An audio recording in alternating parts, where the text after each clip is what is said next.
When I was a child, I had an imaginary friend named Lily. She was the kind of friend every lonely child dreams of, a loyal companion who was always there to chase away the shadows of solitude. We shared secrets, played games, and laughed together in a world of our own creation. But as I grew older, Lily began to change. She stopped being a mere figment of my imagination and started to manifest in the real world. It began innocently enough. I would catch glimpses of her out of the corner of my eye, her long, raven-black hair, her pale skin, and her wide, unblinking eyes that seemed to hold ancient secrets. At first, I was delighted by her presence, thinking it was a testament to the strength of our friendship. I even introduced her to my parents, who chuckled at my vivid imagination and played along, setting an extra place at the dinner table for Lily. But as time passed, Lily's behavior became increasingly unsettling. She would often disappear for hours on end, only to return with a vacant expression, as if she had been to places I couldn't even fathom. I asked her where she had been, but she would simply smile and change the subject. One evening, as I lay in bed, I heard whispers coming from the corner of my room. I turned to see Lily huddled in the shadows, her eyes gleaming with an eerie light. She was speaking in a language I couldn't understand, a series of guttural, otherworldly sounds that sent shivers down my spine. I tried to tell my parents about Lily's strange behavior, but they dismissed my concerns as the overactive imagination of a child. They couldn't see what I saw, the dark undercurrent that had seeped into my once beloved imaginary friend. As weeks turned into months, Lily's presence became more oppressive. She would follow me everywhere, her unnerving gaze never leaving me for a moment. I could feel her eyes on me even when I couldn't see her, a constant reminder of her ever-watchful presence. One night, I awoke to find Lily standing at the foot of my bed, her eyes fixed on me with a malevolent intensity. She whispered a single word, "Come." And before I could react, she reached out and touched my forehead, sending a shock of cold, numbing energy through my body. I felt myself being pulled into a world of darkness, a nightmarish realm that existed on the fringes of reality. I was surrounded by twisted, grotesque figures, their eyes filled with hunger and malice. They reached out to me with clawed hands, their voices a cacophony of tortured screams. I tried to escape, to find a way back to the safety of my own world, but I was trapped in the nightmare-sh realm, a prisoner of my own fear and despair.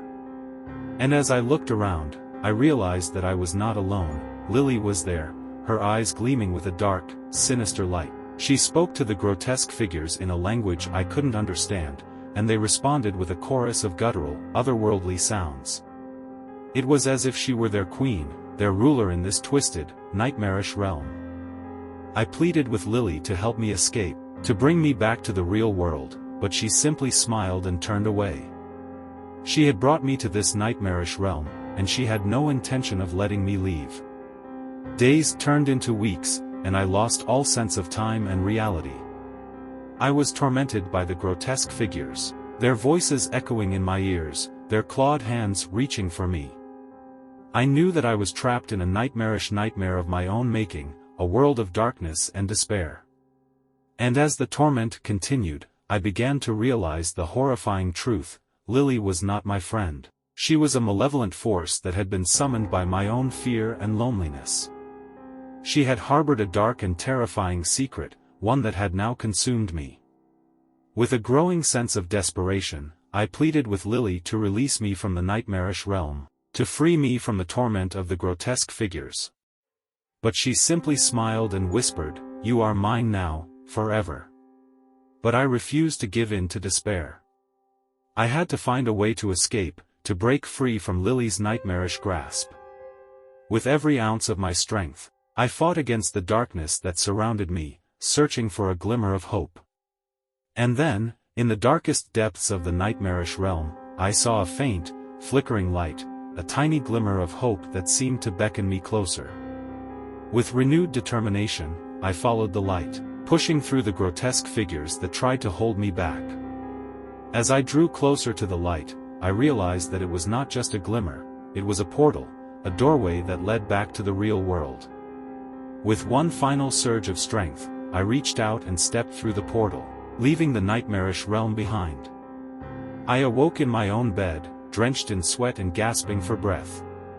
The nightmarish realm and its grotesque figures were gone, but Lily was still there, standing at the foot of my bed, her eyes filled with a dark, malevolent light. I knew that I could no longer live under her sinister gaze, that I had to find a way to break free from her control.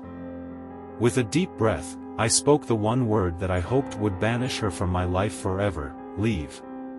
Lily's eyes widened with shock, and for a moment, it seemed as if her grip on me was weakening. But then she smiled, a cold, malevolent smile, and whispered, "You can't get rid of me that easily."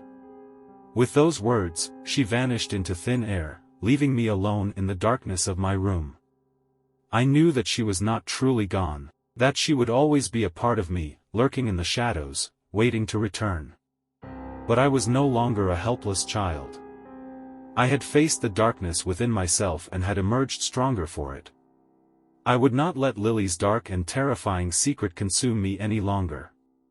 I would be vigilant, always watching, always aware, ready to confront the darkness that had once been my closest friend.